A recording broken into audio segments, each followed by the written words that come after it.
Karma tidak pernah ingkar janji. Sang Buddha berkata, janganlah takut dalam menghadapi hidup ini, karena tidak akan terjadi sesuatu pada dirimu yang bukan bagian dari karmamu. Alkisah, ada seorang tukang kayu yang hidup bersama istrinya di pinggir hutan. Meski sudah lama menikah, namun mereka belum mempunyai anak. Si tukang kayu itu punya kemampuan bisa mendengar suara-suara makhluk halus di sekitarnya. Suatu hari, ia ke hutan mencari kayu bakar. Ketika sedang membelah kayu, tiba-tiba dia mendengar suara dua anak kecil. Kedua anak kecil itu berkata, "Hei, kamu mau kemana?" "Saya mau ke rumah itu. Saya mau menagih karma." "Saya juga mau ke sana, kalau saya mau membayar karma." Si tukang kayu hanya diam, melanjutkan pekerjaannya seolah tidak mendengar apa-apa. Dia mengumpulkan kayu bakar yang sudah dibelah lalu pulang. Setibanya di rumah, dia mendapati seorang tabib tengah memeriksa istrinya.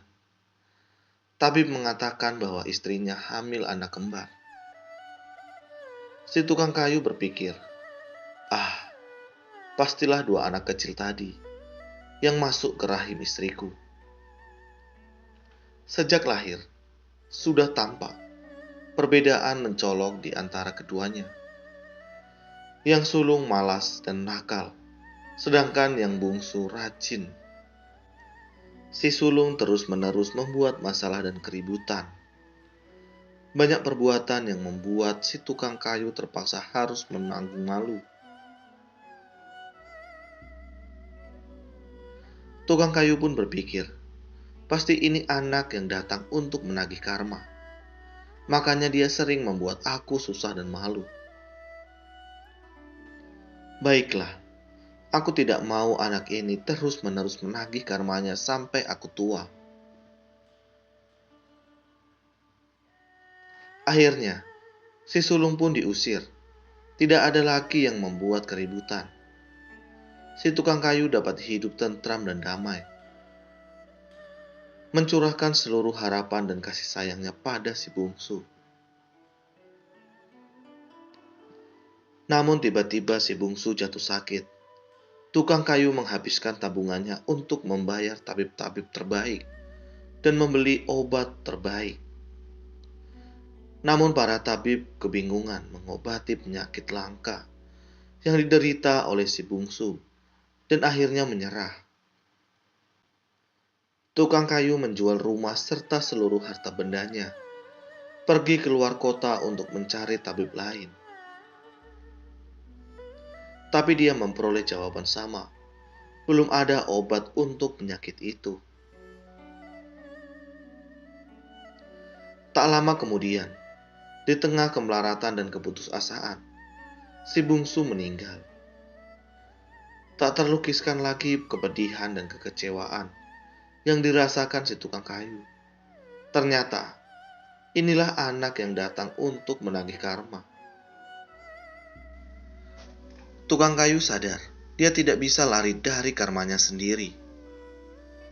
Dulu dia berpikir, si sulunglah yang datang untuk menagih karma, karena anak itu seringkali membuat masalah. Ia teringat kembali pada si sulung dan merasa sangat menyesal. Si sulung setelah diusir, dia pergi keluar kota mencari pekerjaan. Dia bekerja dengan sangat rajin, sehingga dalam waktu singkat berhasil menabung. Setelah tabungannya cukup, dia pulang untuk mencari orang tuanya. Meskipun telah diusir, dia tidak dendam. Dialah anak yang datang untuk membayar karmanya. Dengan tabungan yang dikumpulkan, dia membeli rumah baru dan mereka hidup berbahagia. Buah karma selalu ada di sana, seperti buah yang bergantung pada cabang pohon, menunggu kematangan pada waktu dan kondisi yang tepat.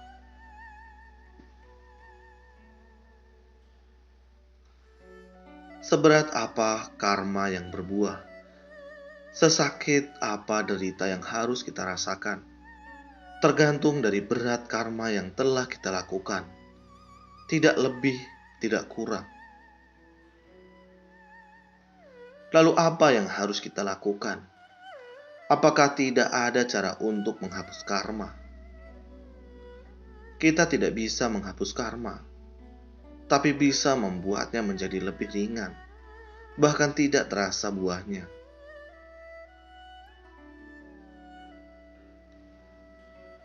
Perbanyaklah berbuat kebajikan, bagaikan segelas air garam yang sangat asin.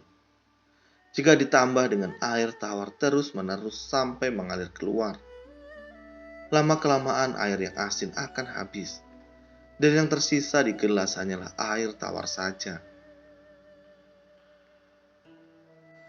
Seperti itulah seharusnya yang dilakukan dalam kehidupan kali ini. Entah sudah berapa banyak karma buruk yang telah kita lakukan, dan di kehidupan ini seharusnya kita lebih banyak berbuat kebaikan. Patut diingat, jika ada karma buruk yang berbuah, relakan saja, terima apa adanya, karena semua itu disebabkan oleh perbuatan kita sendiri, juga di kehidupan masa lalu. Sudah seharusnya kita terima itu semua, dan berpikirlah positif, karena karma buruk berkurang satu. Tetaplah berbuat baik sampai akhir. Terima kasih.